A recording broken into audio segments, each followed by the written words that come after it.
Do you find, Dr. Bronowski, that people are frightened of talking to you in the sense that they're a bit overawed by your reputation and your presence? I have one very great advantage. I don't regard it personally as an advantage, but in being approachable. You see, I'm much smaller than people think. So that people stop in the street and they look at me and they say quite involuntarily, "Oh, you're much smaller than I thought you were." That's a great icebreaker. I see. So that gives them somehow the advantage, they think, yes. When, in fact, did you first become aware of this extraordinary mental capacity that you have?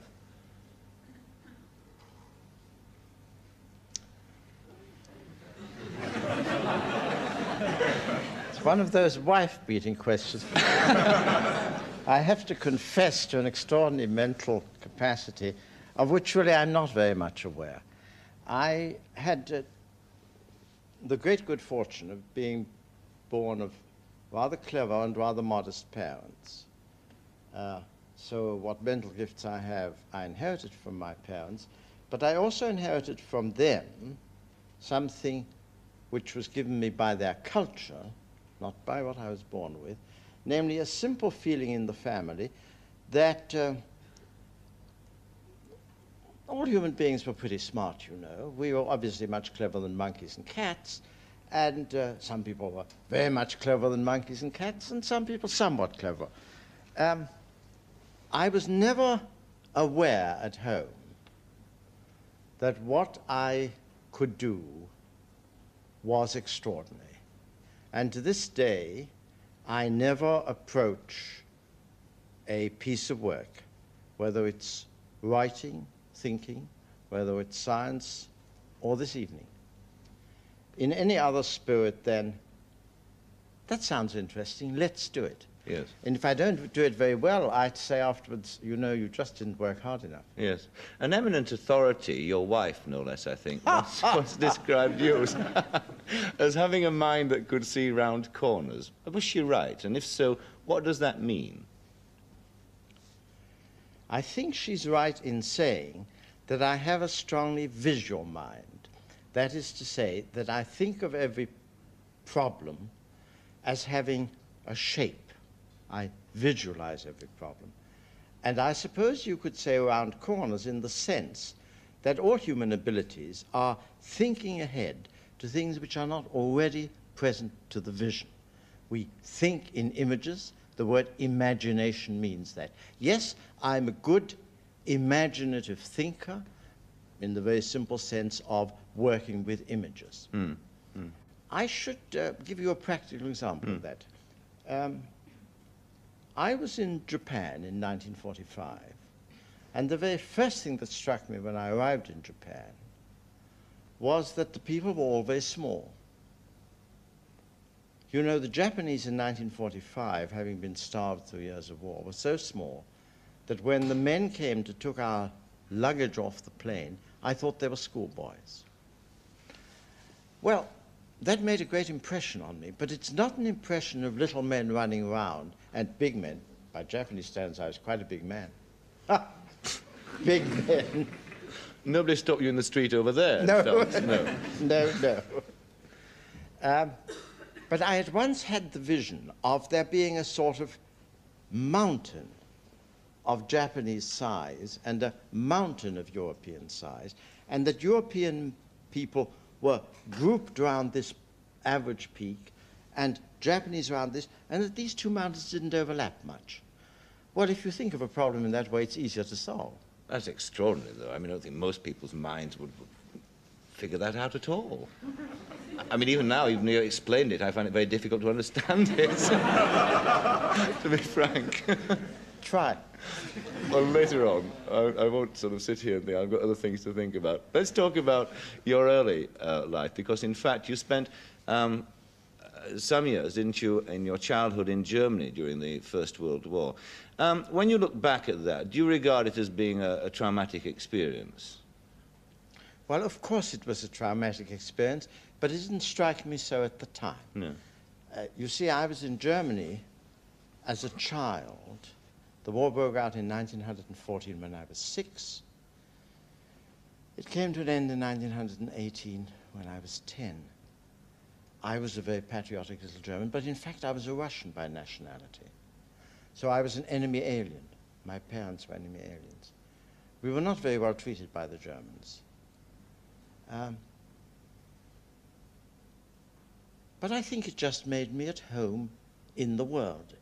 I've always lived in countries that I haven't been born in. You know, I was born in Lodz, and the last time I was in Lodz was in 1913. That's 60 years ago. Yes. So it gave you a capacity, in effect, to make your home wherever you were, without Yes. feeling out of place. And can you recall your first? You then came to England, of course. Can you recall your first impressions of England? Oh, I remember them very well. I came up in the train from Harwich to London, and as we came into London, the train ran through all those backs of endless rows of houses, and they all had chimneys with chimney pots and cowls on. That was a thing I'd never seen. And chimney pots and chimney cowls and smoke belching out of them dominated my visual image of London and of England for many years after that. Really? The other thing, too, is the language, because you obviously didn't speak English when you arrived here, and now, of course, you speak English without a trace of accent whatsoever. But did you, in fact, at the time, did you have difficulty learning the language? I had difficulty in learning to speak English, as you so charmingly say, without a trace of accent. I don't think that's quite true. But at any rate, in speaking it as well as I do, because I'm not a very good mimic. But I had no difficulty in learning English as a literary language, and you see, it's a very beautiful language. When I had been in England for about a month, a boy at school took me to the Whitechapel Library, and there a very elderly librarian said to me, well, if you're going to learn English, you should start by reading a simple book, and he lent me Midshipman Easy. And I remember that I was struck in Midshipman Easy by the use of the phrase, hoist with his own petard, which I later discovered had not been invented by Marriott at all, but by Shakespeare. But of course, I didn't know any better at the time. Well, I thought that was lovely. And English has always struck me as a language which is full of these marvelous historic metaphors. Yes. Very concise, very precise. It's a language that I fell in love with at the age of, I suppose, I came here when I was 12, so I suppose I was 14 when I first began to memorize English poems. And I was made to memorize by my form master the whole of Gray's Elegy. And I stood in front of the class and I read Gray's Elegy from beginning to end, you know. Can storied urn or animated bust back to its mansion called the fleeting breath, and all those wonderful lines. And he listened to me. The class all opened their desk and ate their lunch. And then at the end he said very cruelly, one day I shall hope to hear you say it in English. Unkind, but... Crushing, I would have thought. Well, you see, learning to understand that people are not really as unkind as they express themselves is probably what I learned in Germany and what I learned as a small boy in England. It did me a world of good. Yes. At that time, when you were there in your early teens, did you know then that you wanted to be a scientist? No, not particularly. You see, one of the great merits of learning English at that time is that I learned English, mathematics, chemistry, all at the same time. Well, what does that mean? It means that when you are struggling with the word for water, which is a very difficult word to pronounce, you just listen to an American and you'll see how difficult it is to pronounce. And at the same time, you're learning that it's written as H2O in the class upstairs. You suddenly realize that all science, all mathematics, each of them is a language for expressing the relations in nature in a different way. And that was a marvelous experience. I never thought of myself particularly as a scientist or a literary figure. I edited the school magazine in a very short time. But I loved them all because of this sense that one was unpicking the world, finding the strands that run through it, because language was the key to that, and each way of looking at the world had a language of its own. You've just really actually answered something that slightly bothers me. I think a lot of people who can't see, I think you explained it there, the link between the scientist who writes poetry. They see it as essentially a conflict, one of artistic values, the other of whatever, mathematical values. And yet you say that, in fact, they're all of a piece. So one shouldn't be surprised that you have, like yourself, a scientist who writes poetry. Well, most people can do practically anything if they put their minds to it. But I can't think many poets would achieve an eminence in your field, you know. Well, Humphrey Davy, you know, was uncertain whether he was going to be a scientist or a poet. And it was really only because Coleridge persuaded him that Coleridge, was a much better poet, that Humphrey Davy decided to settle for being a scientist. Well, that shows a scientific mind at work, you see. I must warn you that I'm simplifying that story a little, but I have the crux of it right. Do you, in fact, still write poetry? Yes, I still write. I still write one poem a year at Christmas time. I lock myself away, and I think of one statement to make about what happened to me and to my mind during the year, which I send to people at Christmas time. Really? Can you remember the last one you did? The last one I did is about Watergate, and I think that that is too quickly and explosive a subject. But I will tell you, if I can remember it, a very characteristic poem that I wrote. It must have been about 1965 or 66, when I had just settled in California.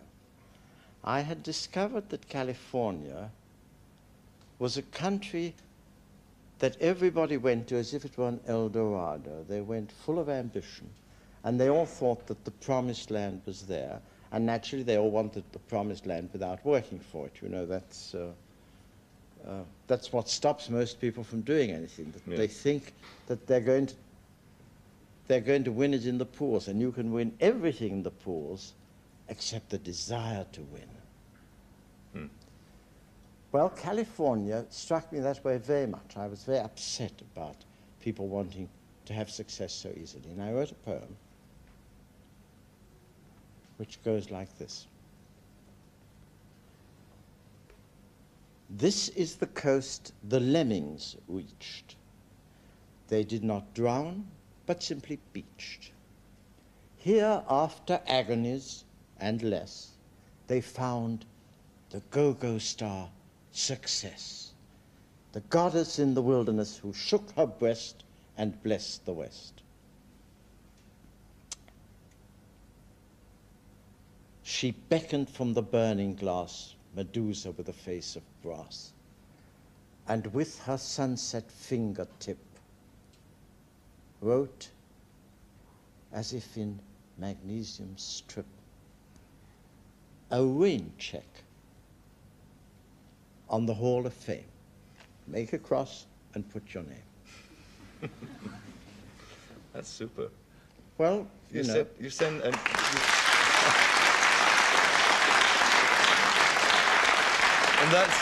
what you do, in effect, is you deliver this sort of private message to your friends every year. I mean, you don't publish or anything like that anymore. A thing that interests me, do you ever long for the bohemian life of the artist? And one imagines that your life is so ordered and planned. I live in a community of artists now who are so bohemian that you can't find them under their sweaters. You know, 20 years ago, when Einstein used to pad around in those funny old sweaters and slippers and no socks, everybody thought how marvelous, how outrageous. You had to be a great man to dress like that. Well, now they found that you wear the clothes and let posterity take care of the rest. Yeah. A rain check on the Hall of Fame. Yeah. But to answer your question seriously, I have had many bohemian friends. For instance, for a short time, towards the end of his life, I knew Dylan Thomas quite well. Really? And I liked him very much as a person. And he was always very charming. People are not in awe of me in the street, but friends who come from poetry or the arts and so on have just that touch of awe which makes them behave somewhat better with me than they do with others. And Dylan Thomas, I think, behaved exceptionally well with me. But I thought that I just couldn't stand his life. I just thought that the notion that you would wake up very late in the morning and say to yourself, have the kids gone to school? Who's driving my wife to the supermarket? Who has the car? And so on. Were too deeply ingrained in my outlook for my ever being able to dismiss those. Now, I was very sorry about those because I also realized that you can't write poetry like Dylan Thomas's without a wonderful air of irresponsibility where you say, to hell with the second car in the supermarket. This is life. This is how I think. And all this rather tidy poetry that I write and have just told you comes from a different temperament. I just don't have the temperament to be a bohemian. Do I regret it? Well, of course I regret never having written poems as beautiful as Dylan Thomas. Yes. But then what about the, I suppose, irresponsibility, if one could put it, of the poet like Thomas? Because although, as you say, he lived in this style and created this magnificent poetry, he also killed himself, didn't he, by doing it? Well, that was his lookout. Doesn't he have a responsibility to those around him who love him too?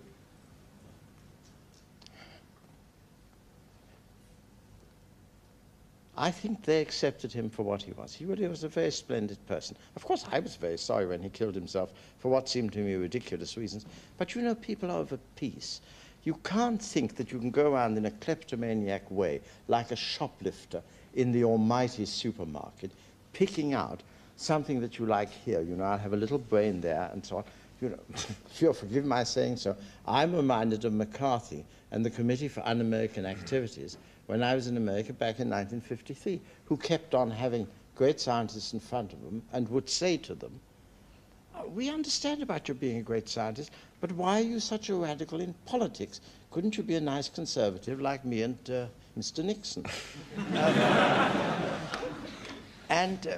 One couldn't explain to them that being a scientist and being a poet, being an original person, meant a very questioning, a very rebellious, a very uncomfortable way of life.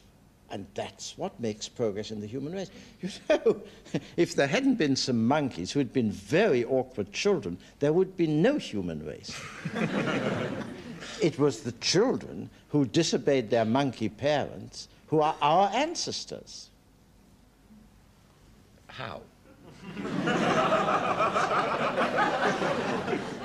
By forming a more adventurous strain than living by those habitual ways that their respectable monkey parents lived.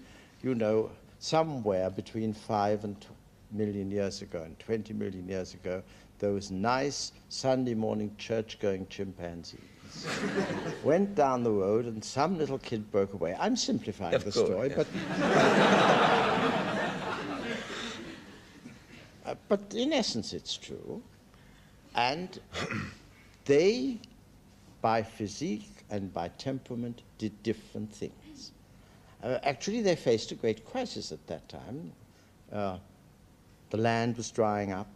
The African forest near the equator was thinning out, and they were faced with a way of life which had to be changed if they were to survive. And they changed by coming down. We used to think by actually coming down to the ground. They didn't do quite that, but they had to learn to hop, as it were, from one surviving grove of trees to the other. That's how they came to stand upright. That's how they came to begin to use their hands rather than their mouth, and so on. They didn't acquire these habits. But the ones among them who were clever at that were the ones who survived, and they're our ancestors. Yes. Can I ask you now about the fame that you acquired on television and radio, the television fame particularly, as I say, in the 50s and so? You're one of the first big television personalities. Did it ever have the effect on your fellow scientists that because of your fame and your public appeal that they didn't take you seriously as a scientist? Oh, I'm sure it did. You know, this is not the kind of thing that people say to your face. I mean, when they ask you to dinner, they don't sort of say, "Oh, good evening, Dr. Bronowski. Of course, we wouldn't confess to having watched your program, but we saw your explanation about human evolution the other day, and you know, it's not sound, it's not sound."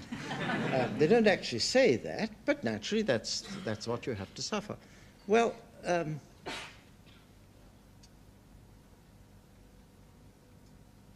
if I had to do it again, I'd do it just the same way. You enjoyed it? No, not because I enjoyed it. I enjoy everything. I don't have to hide from you the fact that I would be enjoying this conversation even if you're a pretty girl.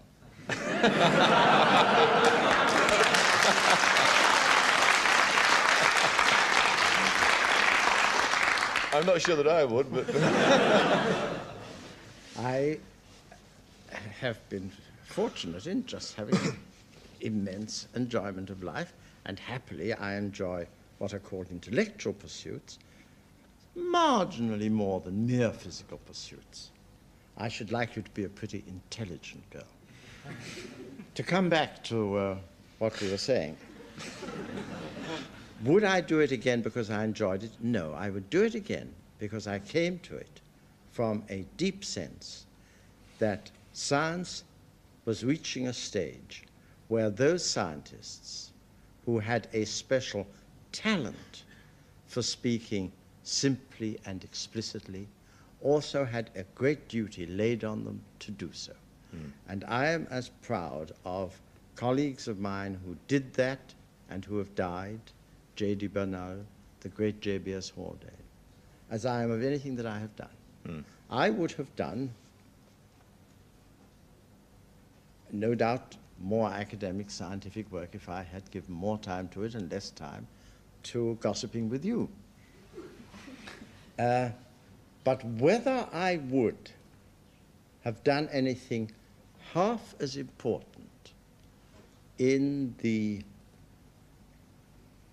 spread of a liberal attitude towards the scientists, towards the sciences, and above all towards intellectual ideas. No, I don't think I would have done. I don't think I could have done better with my talents than what I have done. Sorry, you can. I was going to ask you that on that program particularly, you became known as the man who had an answer for absolutely everything. You know, the instant sort of fact, or not necessarily a fact, an idea about something. Were you ever flawed? Was there anything that defeated you on that program? Well, there were some questions asked on the program on which, fortunately, I was not present, to which I didn't know the answer. I mean, there's a classical question about how a fly lands upside down on the ceiling, to which I didn't know the answer then, and thank God I don't know it now. Because I do not think that you need to have your mind stuffed with a lot of irrelevant facts. But on the program, I don't think that I was ever asked anything to which I didn't know in a rough way why it went that particular way, why, you know, how nature does that particular trick. Because, you know, I mean, the only pleasure of being a scientist is that nature produces all these wonderful complications from such marvelous, simple devices, about which the most marvelous thing is that the human brain is actually capable of understanding. Yes, yes. Can I go back now a little bit in your life to the point where you were in England, to the point, in fact, where you went to America, actually. That's not going back, is it? What reasons, in fact, made you go to the States in the first place? I suddenly discovered that I was 55. You know, you sort of wake up to that one fine day, because until then you feel youthful and splendid, and life seems to be going on forever, and you put things off. I had been working at what I regarded as a very important project for the Coal Board, which was now at a stage where engineers should take it over. And I realized that I probably had 10 good active years left during which I would be able to think not as fast as I used to think, but still with sufficient attention. Because what goes as you grow older is simply your attention span. How long can you keep at it? So I just made up my mind that as soon as somebody made me a decent offer, I would accept it. By a decent offer, I meant that I didn't want to lecture. I wanted to be away from anybody who asked me to go on television shows. I just wanted to do the research that I was now devoted to. And since that had to do with what makes human beings special, it was a subject which I knew was going to be important in the future and that I could do something to found, because, you know, I am in process of helping to found what is really a new academic discipline. Yes. How readily did America take to you, how initially react to you? Well, of course, they asked me because I had a good reputation in America, because I had written a book called Science and Human Values, which students were made to read in their first year at college, ever since it was published in 1953. That was 20 years ago. It's just the 20th anniversary of that. And that book had made a great impression on the American public, much more so than here. It was given as a set of invited lectures at the Massachusetts Institute of Technology. And in it, I had simply said for the first time that you can't be a scientist without also a deep sense of not only the accuracy of what you do, but the honesty, the values, the human involvement. And that's why it was called Science and Human Values. I invented the phrase human values for that, series of lectures, and I've often regretted it since then, because one ought to invent phrases that people will identify with you, not phrases that they'll just steal. What are the essential differences that you've observed, though, Dr. Bronowski, between Britons and Americans? I mean, are they that very much different, do you think?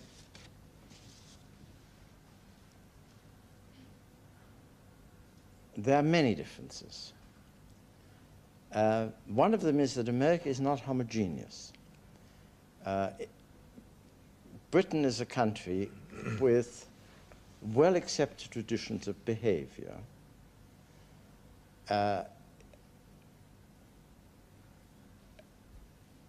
When a foreigner like me comes to this country, he is encouraged to speak the language like a native at the earliest possible moment. He is even encouraged to change his name as soon as possible, which I didn't do, because like musicians, scientists on the whole do better if they have outlandish names.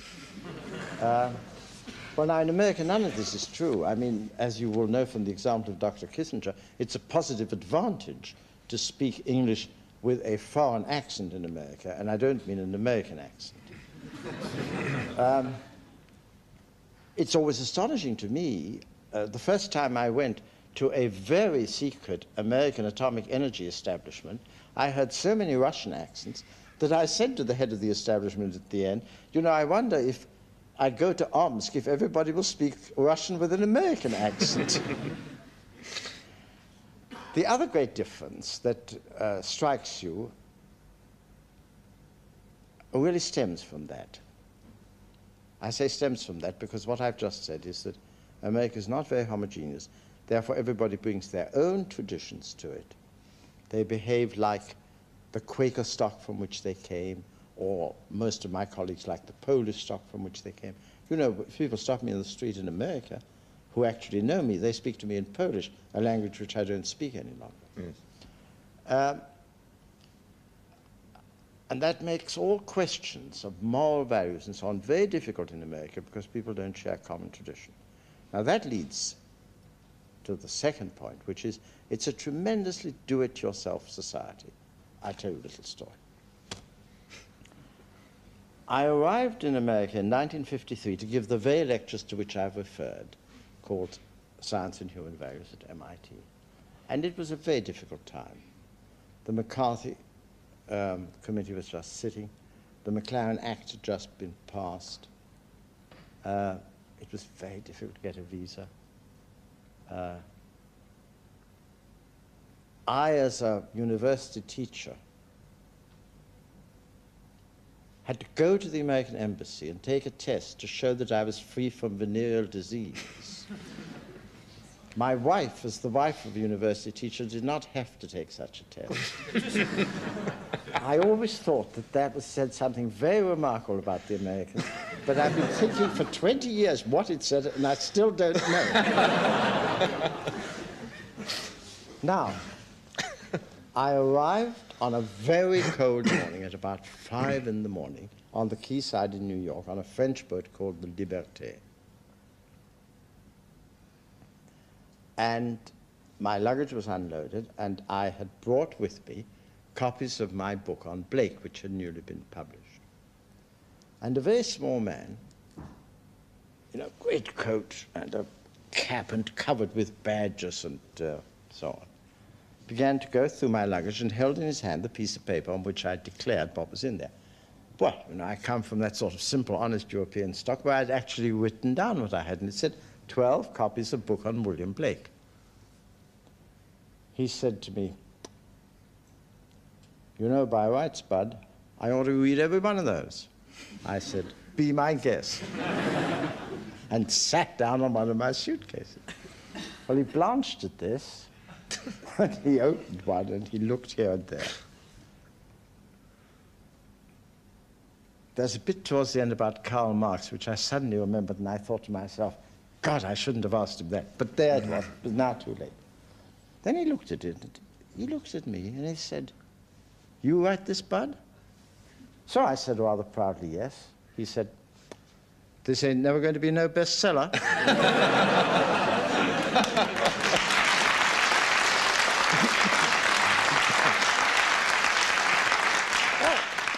That's just true. And I bet you that man thought he said the most natural thing in the world. You know, I mean, literary criticism is obviously a natural gift of customers of fishes. Well, that tells you all. I mean, sometimes girls say it in funnier ways, sometimes men say it in funnier ways. But by and large, there is this curious feeling that everybody is the judge of everything, and that makes life very different from this country. Yes. Can we now talk about the extraordinary documentary series you did on BBC called The Ascent of Man? Anybody, of course, you filmed over a heck of a long period, and anybody who's ever been filming knows that there are moments both tragic and humorous when you're making a documentary like that. What, in fact, was the funniest moment you had, do you think, over all the time that you were filming?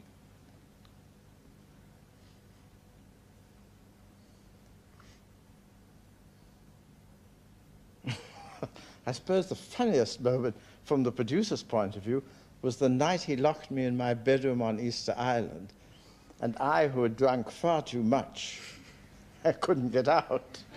But I will pass over the disasters of that night. The moment that has always struck in my mind... I'll ask you about that later. The moment that is most struck in my mind is a moment when I arrived in Jerusalem. Now, I had been to the Middle East before, but at that time, Jerusalem was a divided city. And we were going to do some filming in Jerusalem. And I went up to a taxi driver on a very rainy afternoon, and I said, "Will you drive me to Calvary?" And he said, "I can't take you all the way. Calvary is a one-way street. You have to walk part of the way." And in retrospect, that seemed to me so extraordinary. I mean, he didn't think he was funny, and he bought the customs man. But it seemed to me, just to summarize what happens to you all the time on the series, that your mind is bound up with what you're doing. You're about to walk the road of Christ. We were about to do a sequence which you will have seen in number 13, of Christ coming down the Mount of Olives and looking over before the entry into Jerusalem. And I wanted to see it all on the spot. But to him, Calvary was a one-way street. Yes, that's progress, isn't it, I suppose? Made it a one-way street. What about, one assumes, actually, looking at the series and reading your book as well, that one of the most horrific moments for you personally must have been going back to Auschwitz. Did you have to steel yourself before you did that? Well, I wasn't very keen to go. I wasn't very keen to go because Many of my relatives from Poland had died in Auschwitz. However, the point of the series was that it wasn't an entertainment, it was about life the way it is, the way it has been.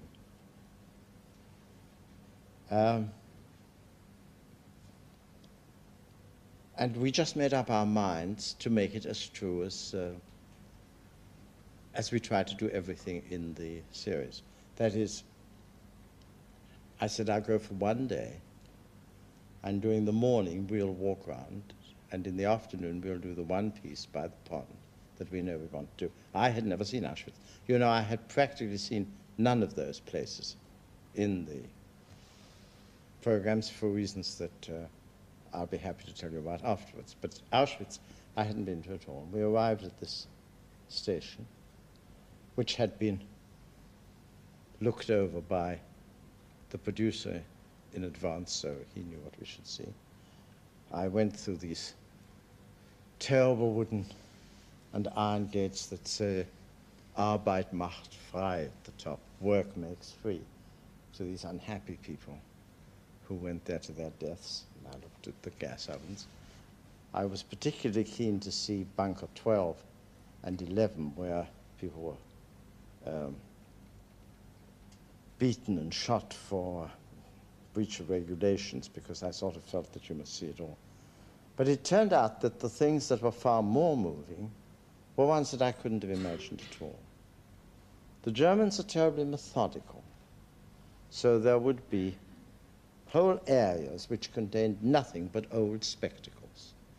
All been very carefully collected. There weren't the slightest use, but the Germans weren't going to throw them away. There were areas which were entirely full of human hair. There was a terrible area which was entirely full of wooden legs and crutches and artificial limbs. And the most pathetic area of all, an area which was just full of little tin chamber pots that children who'd come to the camp had brought with them and that the Germans had collected. Well, by this time I was in a pretty low frame of mind. And the most awful thing was that there were pictures in the corridors of prisoners, which were just the ordinary picture, you know, front, face, number on the bottom. But many of them were pictures of quite young people, children. And to see these pictures of people taken as if they were criminals, with the tears streaming down their face, was just unbearable. Well, then we drove over to the pond, and we had arranged that I was just going to say a piece to close that program at the pond, which would arise out of what I'd seen in the morning. So I sort of walked up and down for 5 minutes, making up my mind what I was going to say.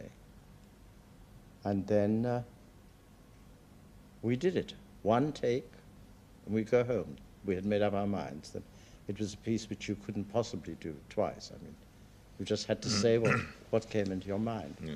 And the thing that came into my mind, absolutely out of the blue, was the phrase from Oliver Cromwell that I quote: "I beseech you, in the bowels of Christ, think it possible you may be mistaken." Do you find that personally more harrowing than your visit, and more moving on you as a scientist and a human being, than visiting, as you did, Hiroshima and Nagasaki?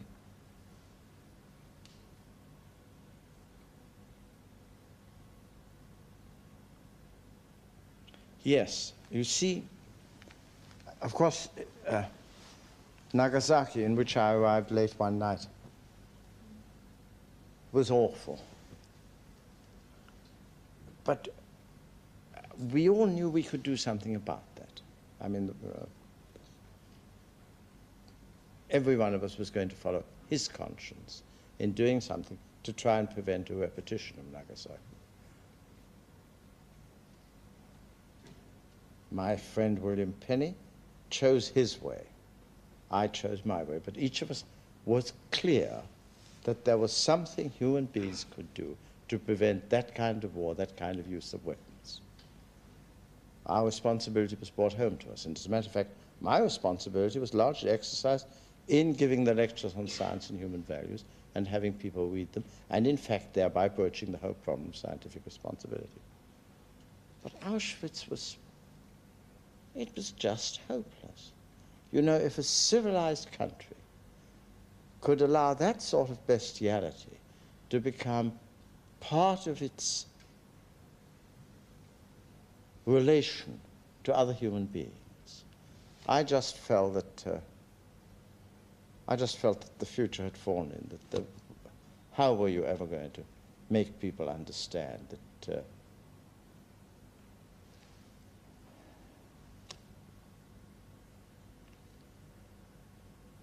human beings are individual? You have to touch them. You have to know that every one of those children and every one of those chaps with a wooden leg and so on were people, and however much they might be your enemies, you couldn't take on yourself that responsibility. I find it difficult to find the right words for that. You must see Program 11 and see them, but I want to explain one thing to you. See, the most awful thing about Auschwitz was that you realize that the people who had been killed in the gas ovens, they were just dead. They were the fortunate ones.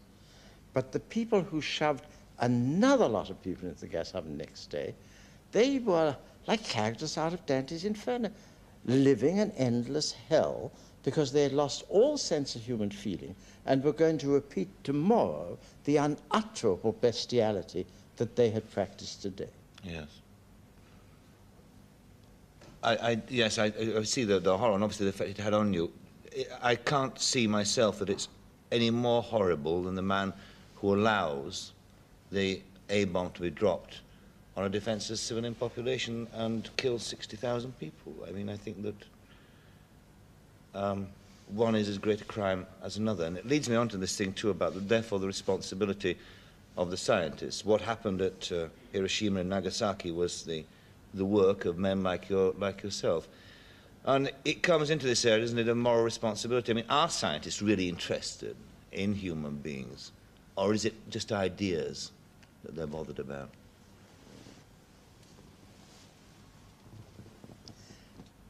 Do you mind if I take that in two parts? You said something at the outset which I think is very wise and very true. One should just know.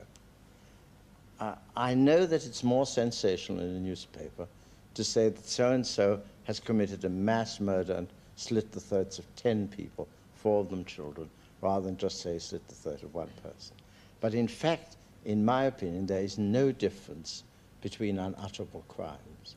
And the man who killed a single child in Auschwitz and the man who killed 80,000 people at Hiroshima, I think those crimes are absolutely on a par. We must learn that crime is something to do with your relation with a human being. When you sit and press that button, there should be a person at the end of it, and the person should look like your sweetheart. And you should say to yourself, it's her. It's somebody for whom I have all those feelings. So I make no distinction between the gravity of these crimes, their enormity. Now you ask the question, what about the scientists? After all, what about the chaps who actually invented the gas that they were using at Auschwitz and so on?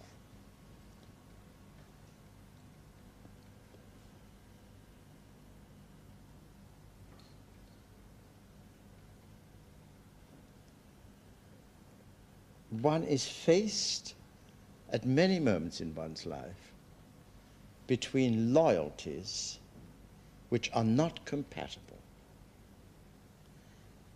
One is faced with a question of loyalty to one's country as against loyalty to one's religion. Think of all the Roman Catholics who were tortured to death in the reign of Queen Elizabeth I, who were constantly faced by that. Spies are faced by questions of loyalty to some faith or the like. And during the war, many scientists were faced with a very simple and brutal question, which is, do I feel about the civilization in which I work strongly enough to do anything to resist the Nazi threat to make a bomb first? And we all felt yes about that. All of us, and I had no doubt that all of us would do that again. We felt quite certain that to allow what was then going on in Central Europe, what we had seen films of in Poland and Russia, to become normal over the world was something which we must resist by all the technical means which we possessed. That we would be traitors to the intelligence we had been provided for, to turn around and say to Mr. Winston Churchill, I know you want the bomb, but you're a warmonger. I am a peaceful man. I would rather go to jail. I think an individual can say that. But I don't think that you can blame an individual who says, no, I can't say that. The questions arise about what happens at the moment when other people make up their minds to drop the bomb, because I don't have to tell you that no scientist was asked about dropping the bomb. And those who knew it was going to be dropped, Szilard, Wigner, the people who signed the Wigner Memorandum, they were very much against it. They said that dropping the bomb at that stage in the war was a mistake. But you see, they wouldn't have felt that if it had been a crucial question about dropping it on Berlin at an earlier stage of the war, if we had been threatened by it. They're terrible dilemmas. I mean, that's what morality is about. That's what being a human being is about. You are faced with questions of value to which there are no numerical answers. Never think that you can write down an equation which, at the end of which, you say in a satisfactory tone of voice, that's fine, I have now proved loyalty to my country is more important than loyalty to the scientific tradition. No, that's always got to be a personal choice. Well, let me put something else to you then that's on the same thing, which is a quote from the French Nobel Prize winner, Professor Jacques Monod. And he said, supposing someone discovered a foolproof method of finding out whether different races had genetic differences in intelligence. Now, if it was applied and the differences were found, he said the results would inevitably be grossly misused. And then he asked the question, should the scientist bury his secret or publish in an obscure journal, hoping that this would delay the news leaking out? Now, that's a dilemma, isn't it, in a situation? What would you do in a situation like that? Very good question. Jacques Monod is a colleague of mine at the Salk Institute, I should explain to you. So I'm not saying, it's a good question because we spend time together. It is a good question. I know what I would do. I would publish. And I must now explain to you why I think this. You see, I think we've all got to understand that all this talk about black people have a lower IQ than white people, or Jews have a higher IQ than non-Jews, is all a load of rubbish. Because the average IQ of a sample of the population is absolutely of no interest. In your work, in my work, in everybody's work who's listening to us at this moment, they never deal with the average IQ of 1 million people. They deal with persons. Now think of my picture of the tall European men and the little Japanese men. Nobody argues about the fact that Japanese are genetically smaller than the whites, because fortunately it's there, it's fixed, and nobody thinks that it's terribly important. And we must understand the same about the IQ. There are these two mountains of IQ, say the blacks here and the whites there. We don't know how far apart the means are, but they probably are some distance apart. After all, there's not the slightest doubt that black people have other physical advantages over white people, of which they ought equally to be proud. But the point is that there are millions of black people who are cleverer than other millions of white people.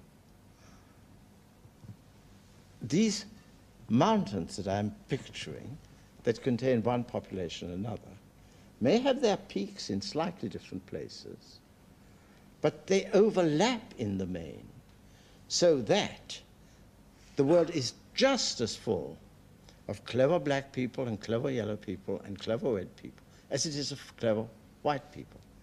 And when Mr. Jensen in his academic way, or Mr. Shockley in his more downright way, says we ought to educate them differently, or we ought to do this that and the other. I think that's just wrong. I think we ought to recognize that everybody has a different gift. You asked me a very nice question at the beginning. When was I aware of my mental gifts? I didn't think there were anything special because, I mean, you know, when I was a boy at school, I wanted to run the mile in 4.5 minutes. Well, you know, I stood no more chance of running the mile in 4.5 minutes than in running it in 3.5 minutes. I wasn't built that way. But I didn't go around saying, you mustn't publish this result. Everybody will think I'm a poor chap, I can't run the mile in 4.5 minutes. And I haven't gone around saying that everybody who runs the mile in less than 4 minutes now ought to be put up against the wall and shot. Why? People are different, and thank God they are. What has made the human race the wonderful thing it is? The fact that variety is its spice, its being. We are more varied in our accomplishments. We are more able to distribute tasks between us because you can do one thing better than I, and I can do another thing. And instead of our cutting our heads open with battle axes in order to demonstrate this, a contest which I should inevitably lose, I'm most anxious to say to you in a peaceful way, like I would be anxious to say to President Sadat, look, chum, let's just get on with the business of living and contributing our different gifts. And IQ is just like any other, like musical ability or chess or any other. Mm. What is the main problem, Doctor, as you look then today, look around you, what's the main problem in the world, facing the world today?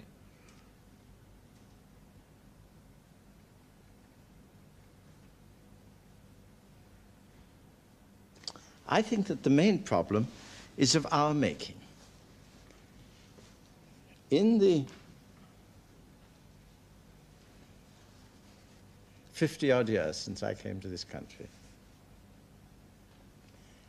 we have widened the intellectual interests and aspirations of people, 1,000-fold. We have invented television programs like this. We've invented the paperback.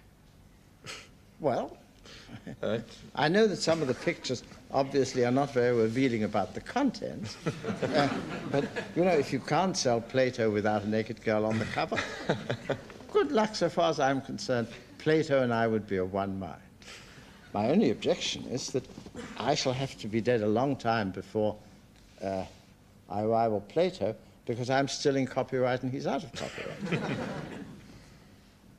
We have invented an ability for people in all countries, but in Western countries in particular, to share not just wealth, but the intellectual wealth. You know, 50 years ago, what organization in the world would have put up that money to put out my programs on the ascent of man? What organization would have put all that money into printing that beautiful book?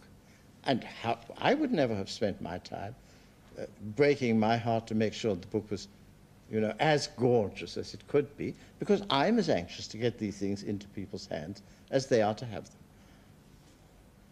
Well, that's gone very fast in the last 50 years, and we haven't nearly caught up with it. We still have far too few people to bring these gifts to others. We still don't know how to satisfy the leisure aspirations of most people. Above all, we don't know how to provide enough jobs which are fundamentally interesting in themselves. Mm. And are there too many of us as well, would you say? Is that another problem?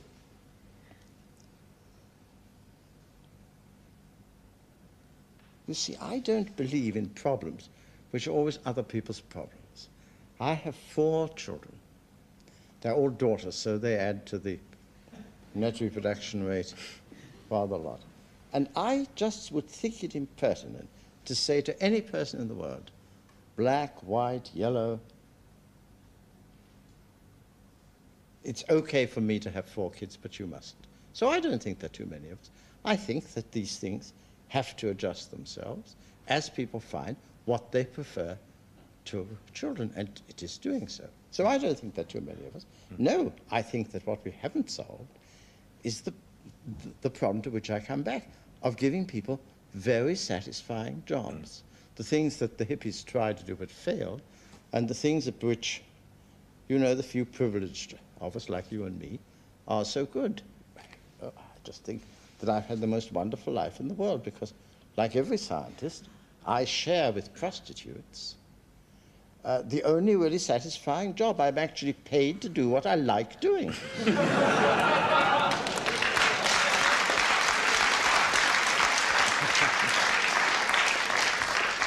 I doubt if many prostitutes would agree with that. I mean...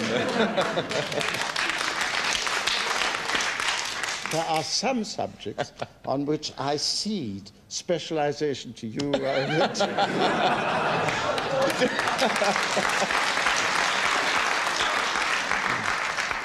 Get after that, as they say. I'm sorry, that was kind. Not at all. No. Like a bit of knockabout. Can we finally, for the last few minutes we've got, just look toward the world of the future? Because in reading through all about you, you've speculated very interestingly in certain areas. For instance, and I'd like to sort of explain how this would happen. There was one article I read by you where you said that it's conceivable that in the future we would be able to select the sex of a child. A couple will be able to say. How exactly would that happen, Doctor? Well, it's clear that the sex of a fertilized ovum is determined very early because the sperm that has entered the ovum carries either a Y chromosome or an X chromosome to couple with the X chromosome in the egg. And if it carries a Y chromosome, then the fertilized egg will make a male. Right. Now, two things may be possible.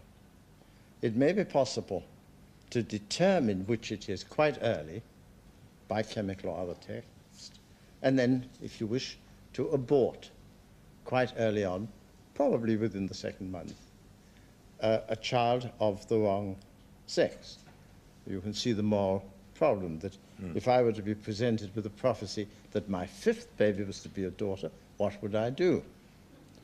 But it may also be possible to do something quite different. It may be possible to take sperm and to sort it in such a way that although you can't be certain that you've now got one bag carrying X chromosomes and one bag carrying Y chromosomes, that the percentage of X's is much higher in one and the percentage of Y's is much higher in the other. So that if you use that for artificial insemination, then you would get a much higher chance of one or the other sex. Now this, of course, is into the future, and of course it begs the final question to you really is about, I mean, what is your idea of utopia? You look ahead, what's the ideal for you? I have no idea that is different from the one that I put forward before when I made that joke about those of us who did jobs that we liked. I am convinced that human beings take pleasure in work, not in idleness. I'm convinced that when people are accused of idleness, it just means that they are being accused of hating the humdrum job that doesn't tax them, they've been put into. So I'm convinced that the ideal world for every human being is one in which he or she does a job that they are good at, like doing, that gives them satisfaction. That's my utopia. I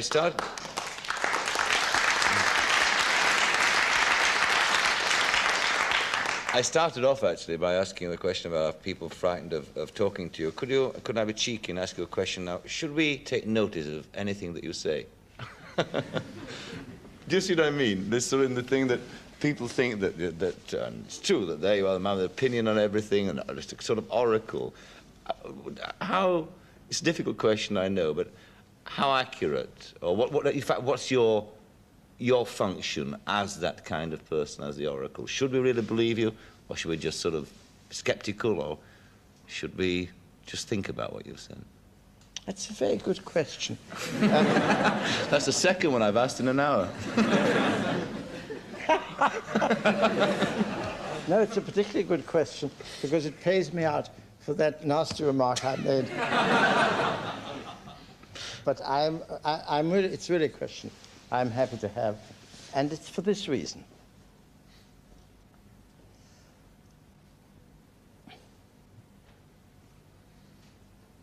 You see, I'm not an oracle, and although people liked me on the Brains Trust, I often ask myself why, and I'm naturally impressed at the attention with which people have listened to me today.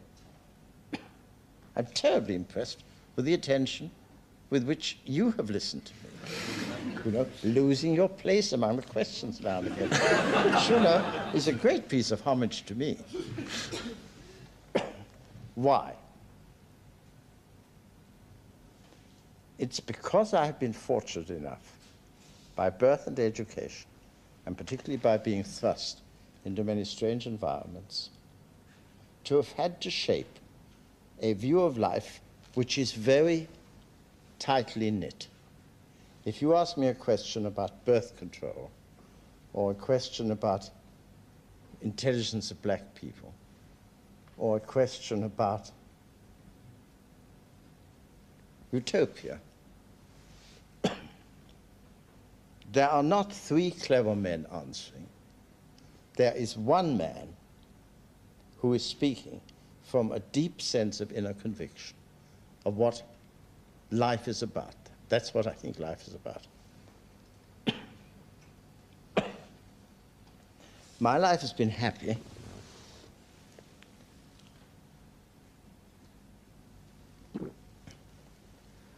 because although I have suffered many conflicts of loyalty, which I spoke to earlier, I've never had any uncertainty about the meaning of the word good, the meaning of the word true, the meaning of the word beautiful, and the meaning of words like original, new, what ought we to be doing. I've always had a tremendous pride in being a human being and being born in the 20th century. I'm terribly sad that, 30 years from now I shall be dead, because, not because anybody will miss me, but because I will miss them, because so many more marvelous things will be known. Now, should you listen to me? Yes. Yes, you should. Not because you have to believe any single thing that I say, but because you have to be pleased that there are people who have led happy and complete lives who feel that they can speak out of a full heart and a full mind, all in the same breath. I take it as a privilege rather than a pleasure, Dr. Bronowski. Thank you very much indeed.